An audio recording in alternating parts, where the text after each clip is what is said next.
this open in this way or not? You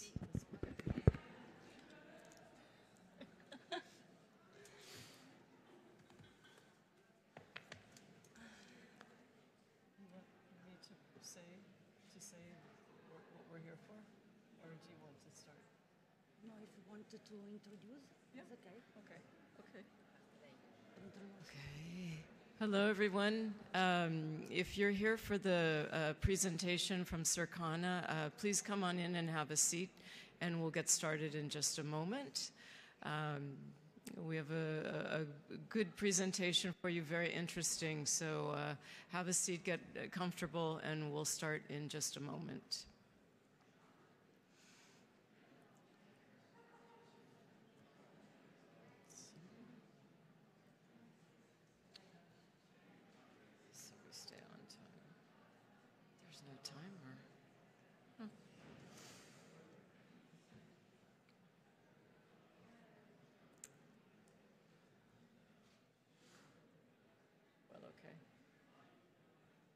Okay, so welcome everyone.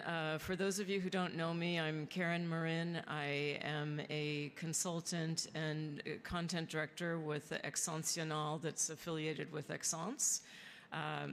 You've seen me before many times, and you'll see me a few times this week. I'm here with Sophie Cagnoni from Sylvie Cagnoni and Alessia Ceriani from Circana. We're going to talk to you about performance results of the niche fragrance and the niche specifically sales in a select group of key markets in Europe, as well as a little focus on the US. So we will get started, and I let Alessia start. And so before we really dive into niche, we wanted to set the stage for what's happening in fragrance overall. Thank you, Karen. As Circana, we are delighted to be here for sharing insight on the niche fragrances market in Europe and the US. First of all, in terms of size, US market is comparable with the Europe 5 country. Around $9 billion, but it shows a higher dynamism, plus 12%, 4 points above the average of Europe. And you can see that this slight dynamism of Europe is due to the weak trend in France, a country where probably the uncertain economical, political context have more impact on consumer behavior. So I think that's, if you could just go back, I think it's really interesting to see that these 5 key countries in Europe have the same estimated volume as the US, because we often think of the US as such a huge market, but it also goes to show how large these countries are altogether. Also seeing the increases, and that we have double-digit in most. And yes, it was a difficult year in France. I lived there, so I can attest to that. And we're looking for a better year this year. So we will see. Okay. And if you look at the weight of the category by each country, we can see that fragrances is a larger category in Europe, more than half of the prestige beauty sales, while in US country, historically, we can show a higher balance between the 4 categories: fragrances, makeup, skincare, and also hair. So now we're going to take it away from fragrance, mainstream, prestige, all, and really focus down onto niche. So let's see what happened with niche. We noticed that within prestige, there is a shift in favor of luxury and niche brand. In US, based on a classification that takes into account artisanal brand, designer collection, and all the division with the average price more than $150, the market has grown plus 50% in the 4 last years, reaching a value of more than $700 million, thanks to increase in demand and price. In US, overall, the fragrances niche market account for the 13% of the prestige fragrances sales.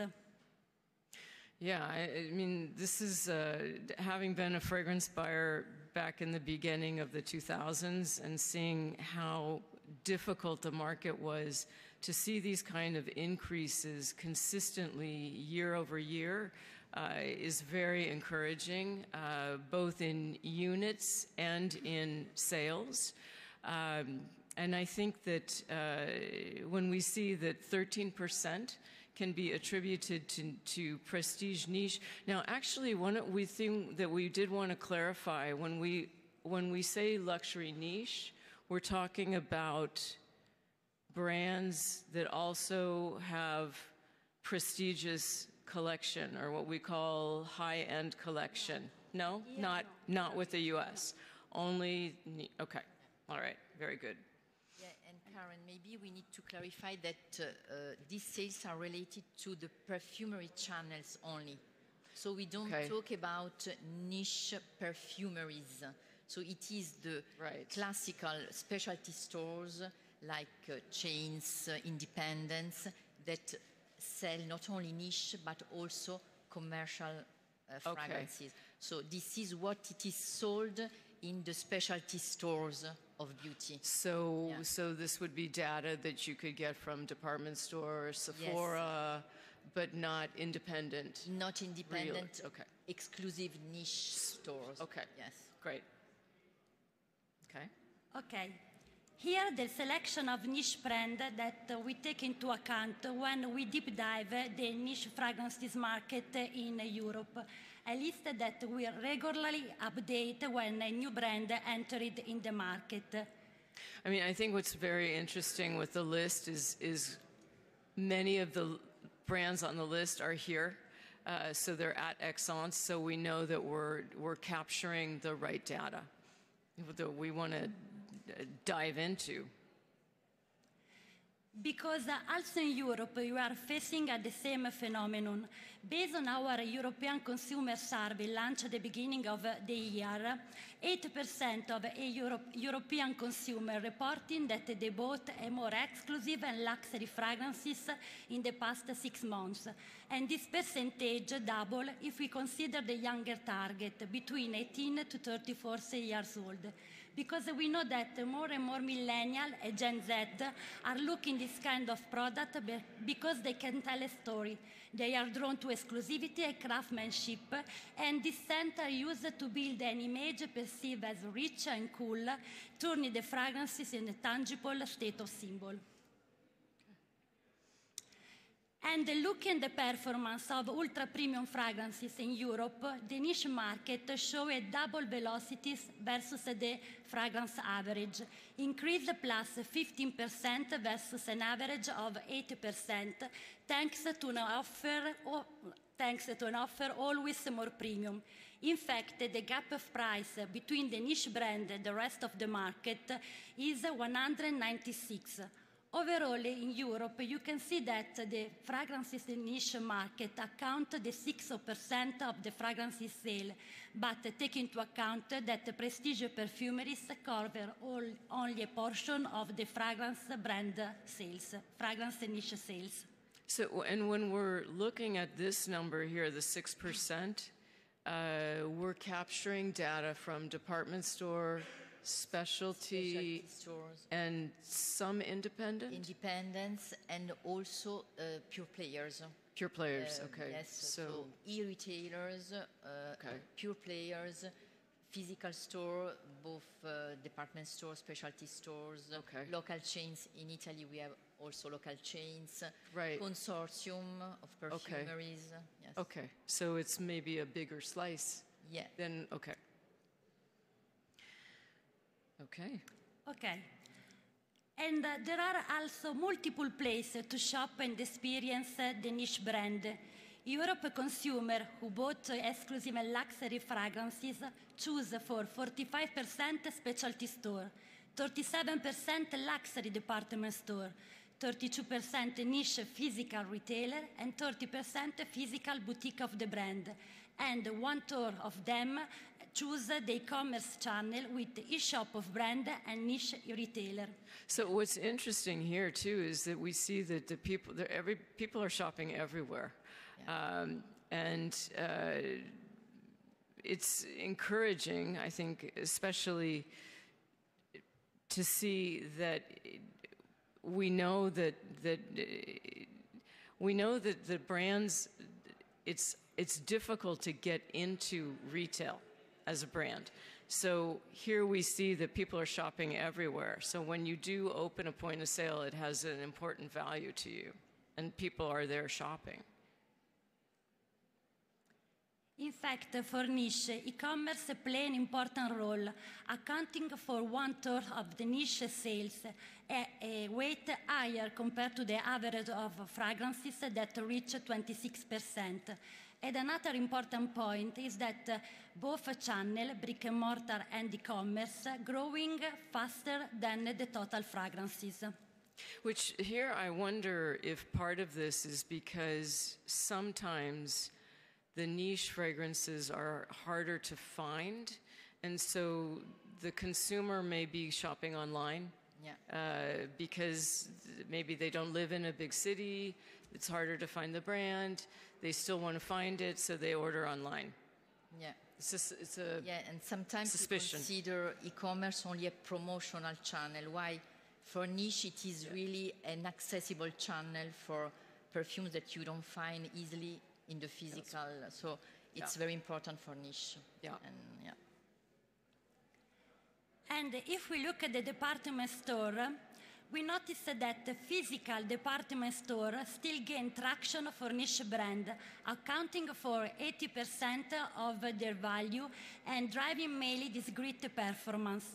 Probably the quality of the service, the attention to the details in the store, and the expertise of the shop assistant are all essential quality for providing the best services for such a demanding consumer.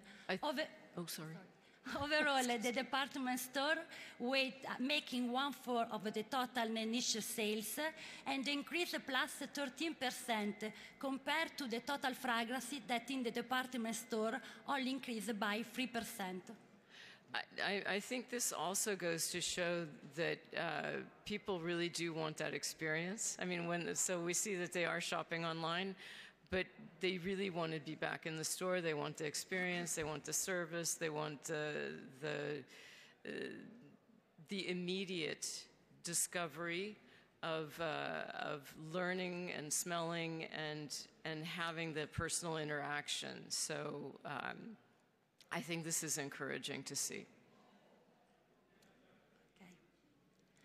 And about the segment, niche fragrances market are concentrated on juices that accounted 87%, 4 points above the average. And juices, together with the gift set, gain importance for this market thanks to a combination of higher demand and price increase. So I think this is interesting to look at too, because, okay, so we know the bulk is in the juice. Home scent has been something that we've been sort of toying with, I would say, since COVID. So maybe because we're out living our lives, we're less at home burning candles, I don't know.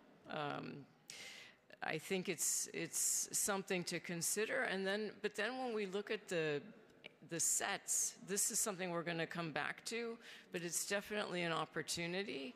I was recently at a packaging show and I saw some interesting things for sets, and I think it could be something that could be an opportunity for brands, which we'll go over in a minute. Yeah, and also home scent. It's higher the weight in niche than in the rest of the market. So we know there are many brands very specialized on home scent in this niche environment. So the 6% seems low, but it is higher than the rest of the market. So it's very important for niche home scent part. Yes. Okay. Okay. And last point regards the player in the niche fragrances market, because you can see high concentration around the top 10 niche brand with higher dynamism, plus 16% versus the rest of the market. But it's also true that we are still far from the concentration seen in the total fragrances that reach 50% of fragrances sales. Yeah.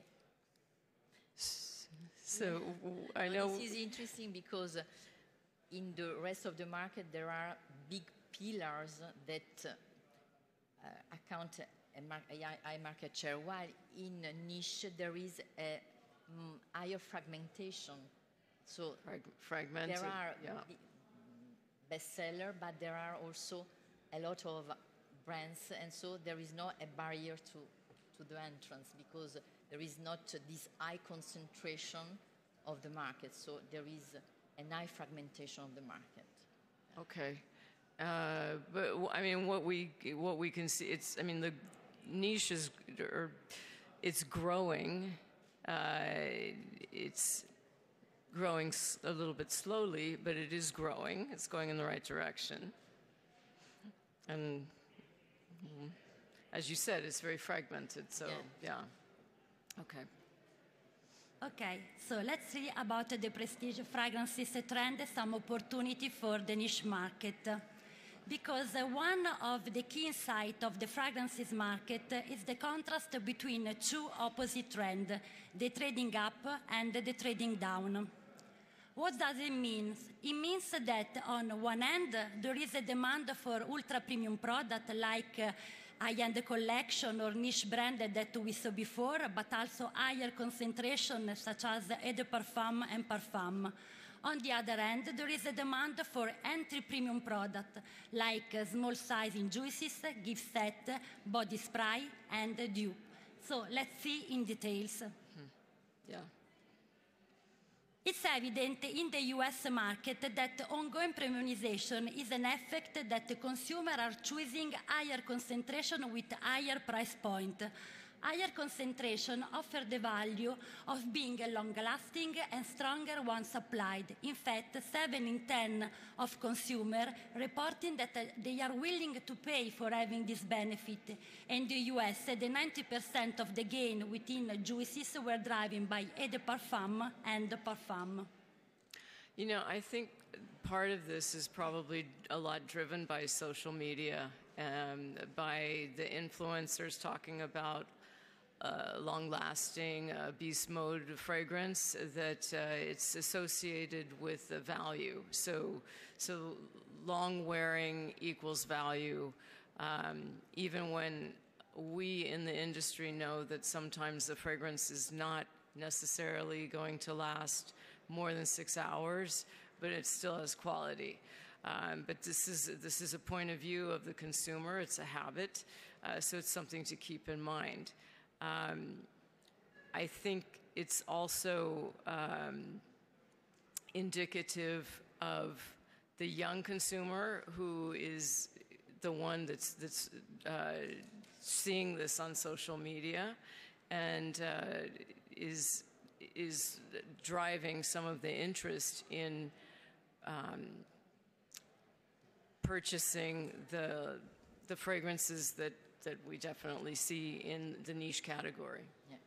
And this trend of higher concentration, it's also visible in Europe. So we don't have this information in terms of today, but we see the increase of higher concentration also in Europe, not only for women, but also for men, especially in perfume.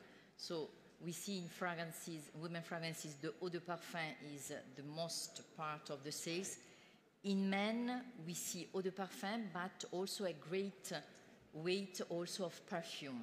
Parfum, elixir, all the highest concentration. Yeah, I mean, there's been a proliferation of these references coming out. Yeah. So there's been more eau de parfum, extrait, elixir, and all the intense, all the essence. Yeah. A lot of this declination of the fragrance. Yeah. Okay. And in the US market, it's also evident the success of mini size or travel size.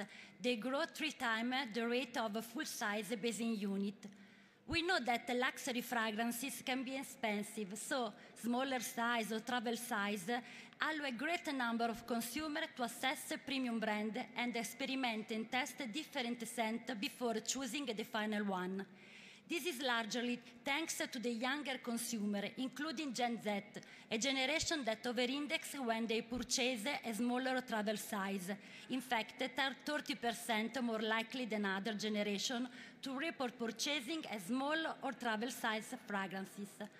But is a success only on the US market, where it increased by plus 20%, and it accounts 19% of the unit in sales, while in Europe it remains still small, with a negative trend due to the underperforming of France, Italy, and Germany.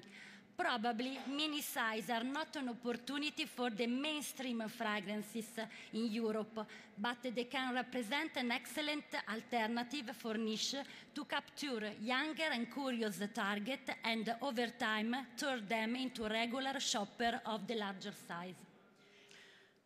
Yeah, this is important to consider the difference between US and Europe, because US is still a country in development of the category, because it represents only 27% of the market, while in Europe it represents 50%. So the discovery of the category goes also through this mini size, because you don't want to risk to buy the bigger size. So there is a discovery. So the mini size, it's really a way to test the fragrances. I mean, if you indulge me 2 quick minutes to sort of tell the story of this. When I was the fragrance buyer at Sephora in the early 2000s, it was the time of the shoe bomber who changed the way we travel on air, and you could only have very small size liquid. And so it was at that point that we knew we had to do something for fragrance, and it's when all of a sudden there was the development of rollerballs. At the time, brands would not even consider creating them, and it was a long moment of negotiating and pushing.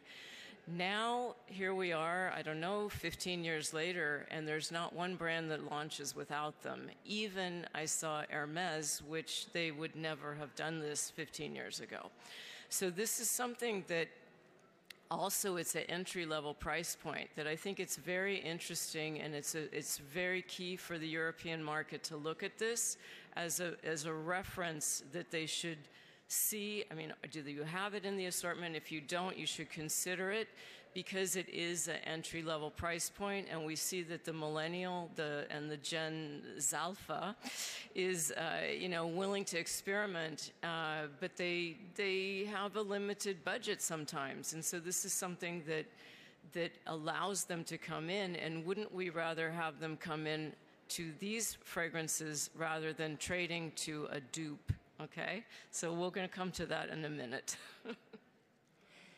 And a trend that is related to mini juices, always in the US, that could be an opportunity for niche brand too, is the discovery and mini set. As they offer to consumer the opportunity to experience multiple scents.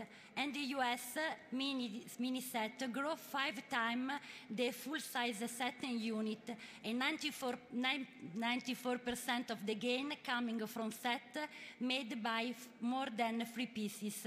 So this kind of set benefited the brand by allowing the scent discovery, with 70% of fragrances shoppers reporting that their fragrances purchased were influenced by a scent that like in the discovery set.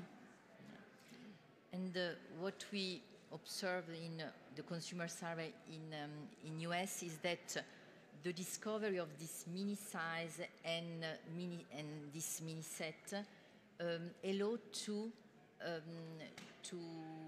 convert this buyer in a regular size. So the benefit is really high, because we see that there is a big portion of who bought a mini size or a mini set that they convert and they buy in the future a big size. So it's not a target, they buy always a mini set or mini size. It is a test phase, an exploration phase, and then they come to the regular size. So this is really... That's key. I mean, so when you say it's a discovery set, it really is a discovery. It's really a discovery. And then they do come and they're going to be loyal to the brand and they find the one, at least one that they like, and they start with that and maybe they buy another one too. Okay. So what about the consumer behavior? Based on our consumer survey, 55% of European younger consumer, are changing their behavior. They're moving into different direction. High option like niche brand or higher concentration, but also low option, for example, body spray or perfume fragrances cream. And this change of the consumer behavior, especially among younger consumers, was influenced by social media. In both countries, you can see that, for example, in the US country, 13% reporting that social media are a source of influence on a fragrances purchase decision, and 43%, for 43%, TikTok influenced their recent fragrances purchase. This percentage arrive at 19% in the European market, but here, in addition to TikTok, we have another important social that is first in Europe, that is Instagram, and you can see that is very popular among the younger consumer with a percentage of 51%. So I mean, I think what's interesting here, we still have the ongoing,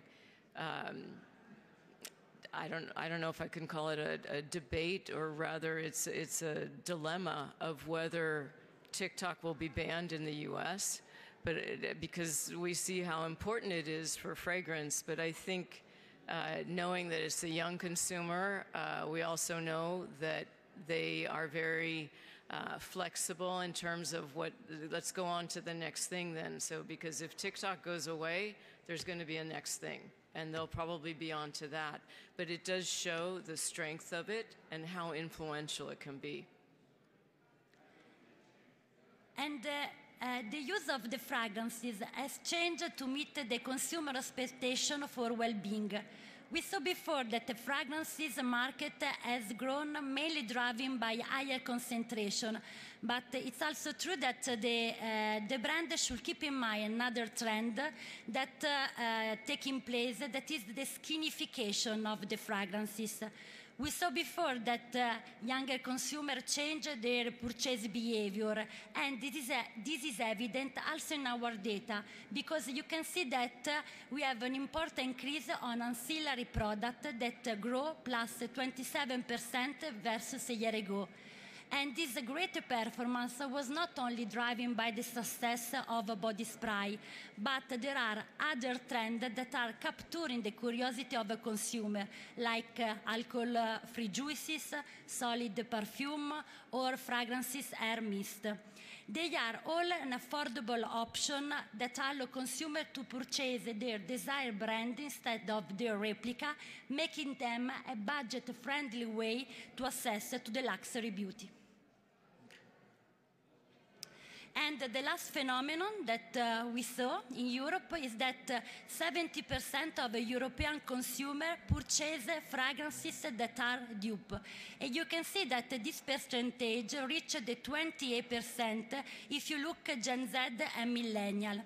The phenomenon, you can see that is all around the European country, but in Spain and in Italy, younger consumers, for 1/3 of them, purchase a fragrances dupe. But here probably there is the Zara dupe popularity, but also the presence of equivalenza channel. Anyway, you have also considered that the dupe often increase the awareness and can drive the inspirational for originals. I think this is very scary, quite frankly. When I look out at the showroom and I see almost 400 fragrance brands that the dupe market is 30%. You know, it's a third in most of the European countries, or the third has already bought a dupe. Well, let's hope that they're not satisfied with the product that they had. But another thing that worries me is that more and more I'm starting to see influencers talking about dupes and as a viable alternative. So if there's anyone that's an influencer in the audience that has done that, let's have a chat and let's see if we can turn it around, because we want to continue to support this beautiful industry. So let's have a chat about that. Yeah, sometimes it's true that dupe is a phenomenon not very positive, but someone said also that it's a way to reach out to people that would never buy a fragrance, so it's a way to initiate the consumption of perfume, then to educate them and to move them to the prestige fragrance. So it's a risk. It could, yeah. I mean, it could have been definitely. But there is the black and white. Right. Yeah. Right. It's a little scary. Yeah. Yeah. It's not. It's like the fake. So yeah. It's a risk. So at the end, to summarize, the continued increase of niche brand and higher concentration on one end, and the affordable option offered on the other end, in addition to the inflation decrease, translate into a slowdown of price increase. In fact, in 2024, the price of fragrance increased plus 4%, but you can see that is 2 times less to the previous year. Yeah, this is what we observe in the last 3 years. We saw an increase of the price of the category, so high premiumization, as we said before. So now the prices seems to be stabilized, and it's a benefit for the consumer because it was very, very increasing year after year. So now we are very above 70% as an average, and it is a huge average price for the category. Yeah. Okay. Okay. So this is bring us to the end of the presentation. So thank you very much. Thank you. We might, if anyone has any questions, I think we might have like 1 or 2 minutes max. Does anyone have any questions about the presentation or anything that we saw? There's a question here.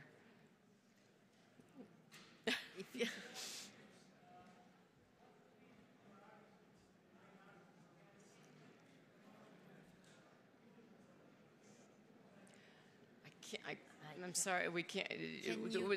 The question is about what is the argument against dupes? Is that what the question is? I'm sorry. I can't hear you. I'm sorry. Oh. What's the argument against promoting dupes on social media? Well, look at where we are. We're at Essence, which this is artistic perfumery. And so